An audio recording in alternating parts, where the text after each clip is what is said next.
Happy Friday.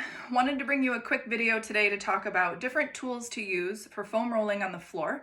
We're not going to go over any techniques today, just wanted to get you set up to see if maybe you have these tools at home or give you a chance to hit up Amazon, which is my personal favorite, to purchase a foam roller in the meantime. That way you can kind of follow along when we do get to some of the more stretching and foam rolling routines.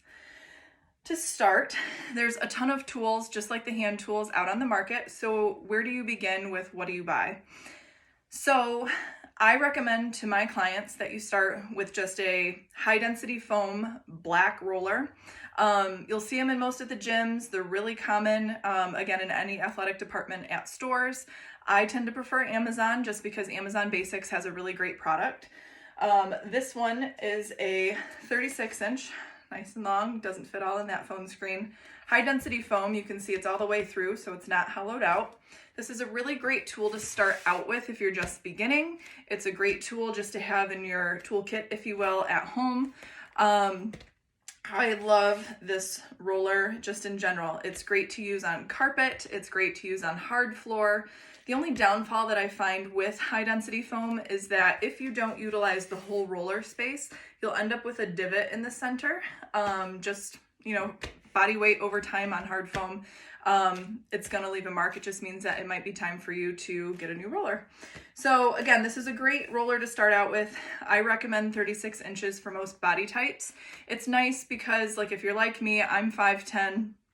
I'm not super tiny, so this just gets the job done as far as being able to do my hips, my whole back, both legs at the same time.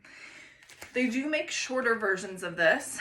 At one point in time, I had an 18-inch travel size, and it was nice for what I had it for, but honestly, it was kind of a waste of time in terms of you could only do one leg. You couldn't really do your whole back. It didn't feel great.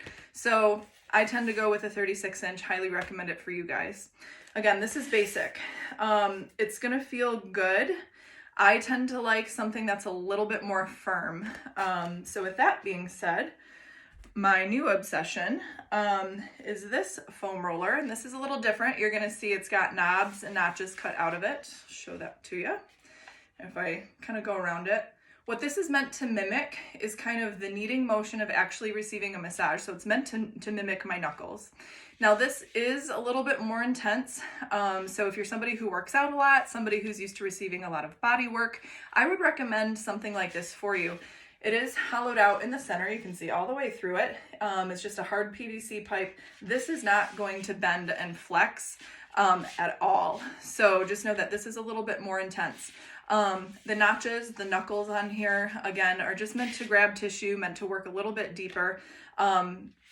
This here is actually a little bit shorter. This is 28 inches. It's just this manufacturer. This is just the size that they come in. It's still long enough to do my entire body. It's still long enough to do both legs at once.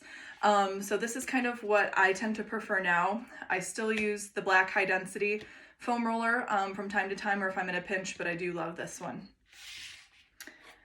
Other foam rollers are not so much foam, but they're just meant to be used in different capacities. This is hard plastic. It is not forgiving whatsoever, and this is meant to be used along the spine on your back. I like to use this, I like to use less body weight on this, so I'll put this between a wall and my body and just push back into it. I might do a little shimmy action with it, but this is a very specific tool to be used very specifically. So I've seen them in the checkout line at TJMaxx. I've seen little, we call this a peanut.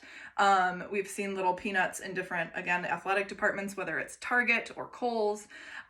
This is also great on the feet. So just putting it down on the floor, rolling your foot on top of it. If you've got plantar fasciitis, this is awesome. And you can just work all different sides and angles of the foot, the heel. This is also great for the back of the arm. If you were to use this along a countertop and use this, rolling it back and forth on the tricep there. Little peanuts are great. We're going to cover how to use this in a later video. And my last peanut that I have here is actually squishy. So you can see I can really squish that down. Same thing, it's meant to be used on the floor up against a wall. This actually has a gel in it that's meant to be frozen. So this again is wonderful if you've got plantar fasciitis. Stick this in the freezer for a few hours, get it nice and cold, take it out, roll your foot across it. When it's not frozen, you could use it on an area that maybe is more tender and can't handle something that's a high density foam, or again, that PVC roller. So my lower hips tend to bother me, and sometimes I can't take a lot of pressure, but I know I still got to get in there a little bit. This peanut using the edge along my glutes is divine. So again, another peanut tool for you, just something kind of small and silly, but kind of serves a purpose at times too. And again, we'll go over how to use this in a later video. Keeping it short today, all sorts of tools out there. It really boils down to what works best for you. Knowing your body type, if you like a lot of pressure, a little pressure, somewhere in between. Playing around with different densities. I certainly urge you to try a couple. Again, Amazon is great. That black 36-inch roller that we have here, it's an Amazon Basics. I think I got this for 13 bucks. Prime shipping, I don't know if you can see it there, Amazon Basics. Not sure what the shipping time would be now given our situation, but it's just a great way to try out different rollers, and of course the return policy is pretty great too. So any questions, just comment below and stay tuned for some videos that we'll have over this weekend and into next week for how to use these different tools on the floor. We'll talk to you guys soon. Have a great day.